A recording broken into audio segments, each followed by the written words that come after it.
Hey everybody, Jay here from Modern Mississauga with another automotive review. Today we're looking at the 2018 Honda Fit, and the specific trim here is the LX Honda Sensing, third one up on a 7-tier system. So just quickly walking around the vehicle, these are 15-inch tires that have steel rims and hubcaps. Pretty conservative design. Fine with me. It's more of a functional car than anything else. Nice side profile. We go around to the front of the car.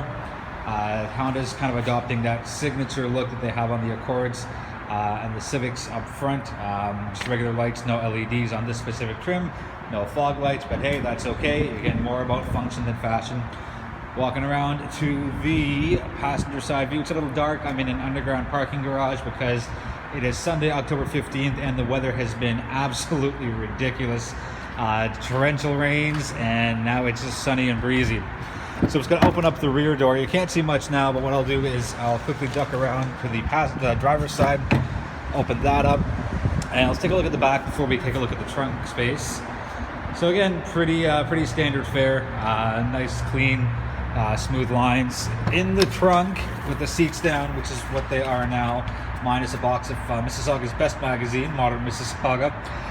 We have 1,492 liters of cargo space with the seats down, and yes, they are full flat seats. Thank you very much, Honda, for that. Very nice touch. So there's a bit of a better look, I think. Yeah, so you can see where the trunk begins and where it ends with the seats down. Great work on that, Honda. Again, one touch to put the seats down, one little push to put the seats back up. Maybe that's a bit of a better view to see just how much space we have. Up top, you got one handle to pull everything down. Nice and easy. Rear wiper, best thing ever for me. I love it. Absolutely love it. Just to show you how quick the seats go up. There's my hand, there's the seat. One touch and it's done. Again, sorry for the bad lighting on this side. But yeah, so you have your 60-40 split. And that pretty much takes care of the exterior. No sunroof on this specific trim. There we are. But the higher up you go, the more options and goodies you get. Okay, we'll be right back with the inside look. We're back with the interior look of the 2018 Honda Fit. This specific trim, again, as mentioned, is the LX with Honda Sensing. Dashboard up front, you get digital, analog, nice balance of both. Gear selector is right there at the end of my finger. It is also here, but this does not light up at night. So if you're ever wondering what gear you're in, or feel that, hey, I'm getting a little more performance by putting it in sport mode by accident, just take a look there. Quickly running through the gears: park, reverse, neutral, drive, sport, low. Put it in reverse for a sec. I'll show you the backup camera. Pretty clear. You get your lines as you turn. So orange means not really straight at all. Yellow is straight because it stands out. And same thing when you turn the wheel left. So we'll just straighten the wheel out again and put this thing back into park. Very cool that there's a cup holder here. Very functional because I use big bottles of water instead of those plastic ones you recycle. Doesn't fit in there. Kind of out of the way, or not really in, you know what I mean. Anyway, so cup holder there, different size cups. You can also put packs of gum or some change or whatever it is. It's there. The drawback is it covers the vents up here. Top vent takes care of that little window up there, and the bottom vent takes care of that, as well as the driver's hands.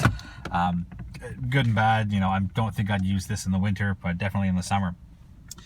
Standard fare here is your windows and your locks and your mirrors. Right over here is your econ button for a little more fuel efficiency. On off for a couple of the active safety features, and your gas release is way down there, nicely tucked out of the way. Take a look at the display screen. There's no navigation offered on this specific trim, but hey, that's okay because you've got your Apple CarPlay and Android Auto. What the car does have, as the name suggests, for the Fit LX with Honda Sensing, it's got the Honda Sensing technology, which is forward collision warning, collision mitigation, braking, lane departure, road departure, adaptive cruise, and lane keep assist. Your adaptive cruise is right there.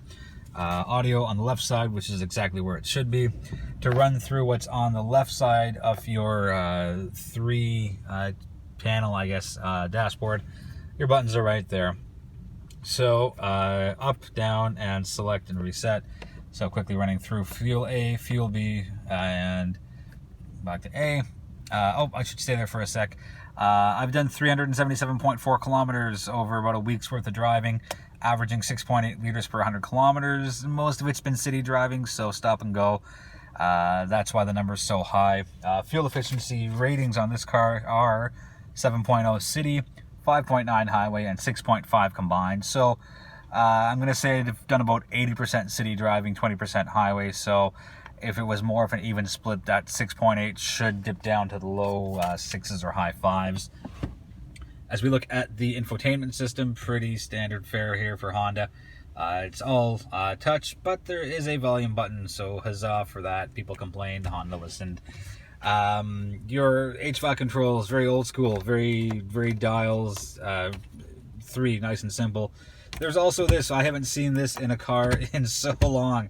It's usually a button. So just what's interesting to me is they'll go with the 2 digital panels on the dashboard. They'll do this beautiful touch screen.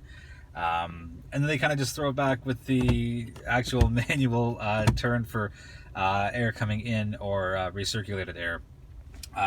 Storage up there. Storage there for the cup holders if you go to your McDonald's or Burger King or Wendy's or wherever. Gear shift there. A little more storage there. Heated seats, not bad for a car that costs about 20 grand. Very happy with that. 2 settings as well, so it's not inferno hot or barely noticeable cold. Here's your armrest. It goes up, gives you a little bit of storage space. Another USB, another power outlet right there, in addition to the ones that are right here. Here's my gripe about the car. Honda, as they say in football, it's a game of inches. So this armrest right here on the driver's door, as well as the passenger side door, let's just say this is, I don't know, let's call it 20 inches high off the ground. This armrest is like 19, maybe 19 and a quarter inches. So it's missing the symmetry, and you feel like you've got to lean down a little more to the right. I don't really know how to show it to you, except for just saying it's kind of uncomfortable for me anyway. I got used to it because I had the car for a week. Now it doesn't slide forwards or backwards. It does go up and down, obviously, for the storage, but it's just a little off-centered. You kind of want that symmetry in a car, and unfortunately, just it's so close. Half an inch, 3/4 of an inch higher, and this car would be just that much better. It's not a bad car, and I'm not saying that. I'm not knocking the fit. I quite like it. Between the nearly 1,500 liters of cargo space, the great fuel efficiency on a 40 liter tank, fun to drive, easy to zip in and out of parking spots. But just I wish that Honda would have gone like a little higher on the armrest, just for that sense of balance and symmetry. What else did I want to mention? Visors up here, and it turns out, oops, that's me hitting my hand. That's me hitting my hand again. The same thing up here. No sunroof as mentioned, but you do have fairly good sized windows to see out of. Plus it's a hatchback, so you get the clear visibility with the rear wiper. I think that's pretty much it for the Honda Fit. It's great for again, running around the city, and just it's a great commuter car. It's not very expensive. Speaking of not very expensive, the range on the Fit goes from 15,190 for the entry-level DX trim all the way up to 23,990 for the EXL plus navigation. So there's only $8,800 of a price ladder to climb, depending on what you want.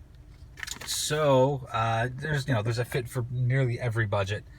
Acceleration wise, it's you got to push down a little harder. Engine here is a 1.5 4-cylinder running 128 horse, 113 pound-feet of torque. It's good enough for the city. It's good enough to merge on the highways. Yes, your RPMs will creep up a little past 3 when you get your foot down all the way. But aside from that, there's very little to complain about. Well, obviously my armrest issue, but that's just me. I like the symmetry. Other people may not care. You can always fold up a little hand towel and put it here, or a t-shirt or something to kind of give you that extra little bit of raise for that good sense of symmetry. Fuel efficiency, I'm not sure if I mentioned it. I think I did. 6.8 now.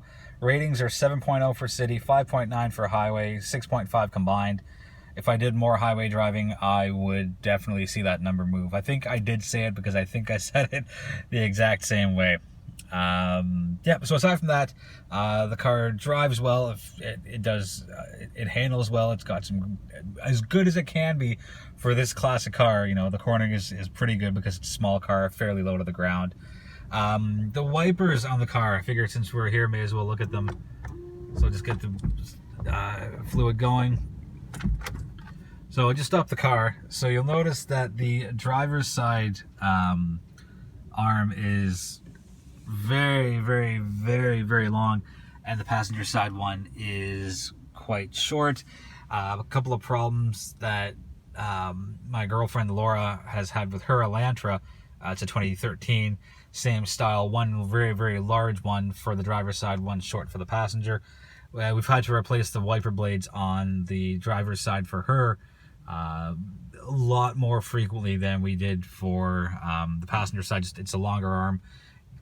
We found it doesn't keep the surface touch as well for as long, but you know, it's not a deal breaker. It shouldn't be a deal breaker. Just, I'm here to tell you guys what I find out about the car.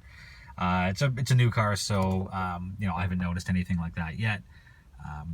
Anyways, enough about that. Oh right, there's a key to go along with the 15-inch steel rims and hubcaps and this. So a little bit of old school, a little bit of new school. Kind of cool. So if this was a higher trim, that's where your start stop would be for the on the button side. Oh, I've always liked this. It's kind of cool and quirky. They could have just kept the space in there. They didn't. It's a little mesh cool thing. Anyways, a little quirky thing about that for the car. I think that's it for real this time. I've gone through everything that I wanted to. Let me double check my notes here for you. Yep. Heated seats and the 128 horse, 113 torque. All right, let's keep this video under 15 minutes, maybe under 14 or even 13. Thanks for watching, everybody. If you have any questions on the 2018 Honda Fit, specifically the LX with Honda Sensing, please shoot me a note in the comments. Flip me an email at j@modernmississauga.com. And yep, thanks for watching, and stay tuned for the next review. Thanks, everybody.